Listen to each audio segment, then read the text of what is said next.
Hello everyone, and thank you for tuning in. I'm Alejandro Mero, an historian and true crime enthusiast. In today's episode, we explore the boxing case of Jack the Ripper, a serial killer who terrorized in 1970 London. We will examine various theories and probably identify, but remember, this is all speculative, as the truth remains elusive. Before we dive into theories, let me provide you with some context. Jack the Ripper, as he became known, gruesomely murdered and mutilated at least 5 women in the 80s.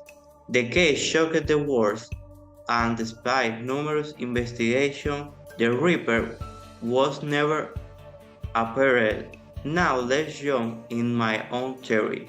In my analysis, I believe Jack the Ripper was a additional surgeon who sought to expose the dire condition at London East End.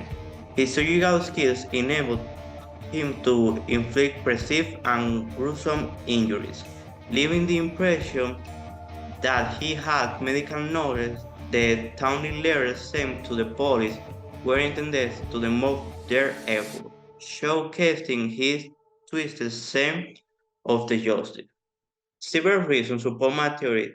The intricate nature of the mutilation suggests a level of anatomical knowledge. Additionally, the choice of vision processes from improvised areas could point to some seeing social justice.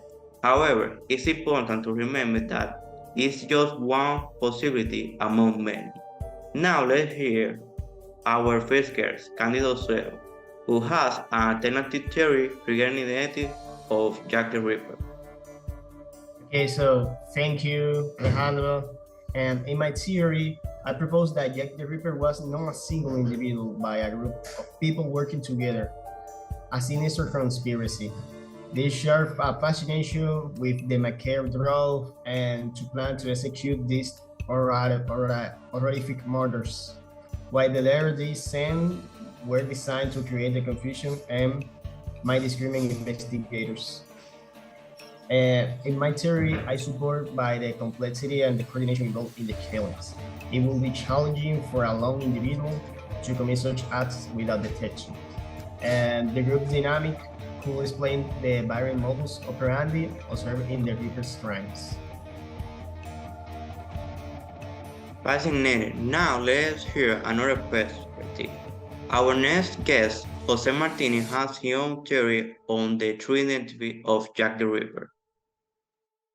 Thank you, Alejandro. In my theory, I propose that Jack the Ripper was an influential socialite who used his privileged position to evade suspicion. Motivated by a sadistic desire for power and control, he carefully selected victims from impoverished areas, believing they would go unnoticed. His social connections shield him from scrutiny, allowing him to continue his killing spree. The socialist's ability to manipulate public perception and divert attention from himself will explain why he was never caught. His elevated status will provide him with access to resources, enable him to commit these crimes while maintaining a facade of respectability. In trend, our next guest, Alejandro Tejeda, has another theory to share with us. Let's hear it. Thank you, Alejandro Melo. In my theory, I propose that Jack the Ripper was a disturbed individual who, due to psychological reasons, had a split personality.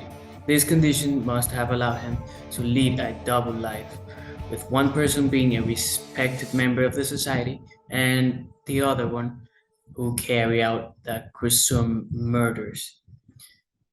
My reason is that the stark contrast between the brutality of the crimes and the killer's ability to blend into society could be explained by this splitting personality. The psychological aspect could have shed light into the taunting letters sent to the police, revealing the inner confusion within the killer's mind. Thank you.